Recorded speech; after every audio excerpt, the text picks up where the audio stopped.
Hi friends, ಎಲ್ಲರೂ ಹೇಗಿದ್ದೀರಾ? ಎಲ್ಲರೂ ಚೆನ್ನಾಗಿದ್ದೀರಾ ಅಂತ ಅಂದ್ಕೊಂಡಿದ್ದೀನಿ.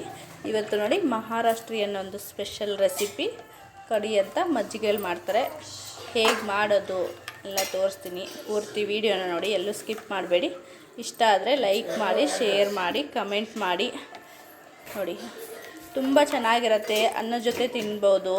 ಒಂದು ಯಾವುದಾದ್ರೂ ಪಲ್ಯ ಮಾಡಿ, ಸಾಂಬಾರು ಮಾಡದೇ ಇದ್ದರೂ ತಕ್ಷಣಕ್ಕೆ ನಾವು ಈ ಥರ ಮಾಡಿಕೊಂಡ್ರೆ ಅನ್ನದ ಜೊತೆ ತುಂಬ ಚೆನ್ನಾಗಿರುತ್ತೆ. ಒಂದೆರಡು ತುತ್ತು ಜಾಸ್ತಿನೇ ತಿಂತೀರಾ, ಅಷ್ಟು ಚೆನ್ನಾಗಿರುತ್ತೆ. ಒಂದ್ಸರಿ ಟ್ರೈ ಮಾಡಿ ನೋಡಿ. ಬನ್ನಿ ಇವಾಗ ಹೇಗೆ ಮಾಡೋದು ಅಂತ ತೋರಿಸ್ತೀನಿ. ನೋಡಿ, ಸ್ವಲ್ಪ ಎಣ್ಣೆ, ಹೀಗೇನು ಹಾಕಿರಿ, ಸಾಸಿವೆ, ಕರಿಬೇವು, ಬೆಳ್ಳುಳ್ಳಿ, ಜೀರಿಗೆ, ಸ್ವಲ್ಪ ಅರಿಶಿನ ಪುಡಿ, ಕಡಲೆ ಹಿಟ್ಟು ಸ್ವಲ್ಪ,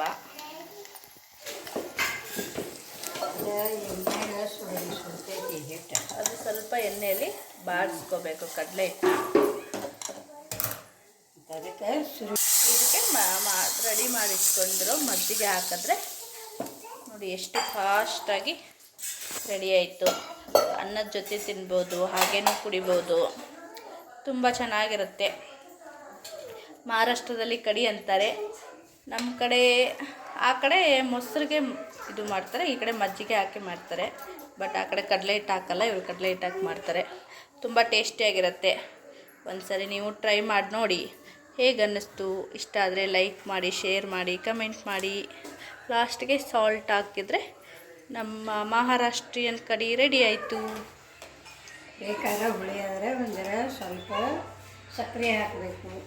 ಜಾಸ್ತಿ ಹುಳಿ ಇದ್ದರೆ ಸ್ವಲ್ಪ ಸಕ್ಕರೆ ಹಾಕಿದ್ರೆ ರೆಡಿ ಆಯಿತು. ನೋಡಿ, ತುಂಬ ಚೆನ್ನಾಗಿರುತ್ತೆ. ಒಂದು ಸರಿ ಟ್ರೈ ಮಾಡಿ ನೋಡಿ. ಬಾಯ್ ಬಾಯ್.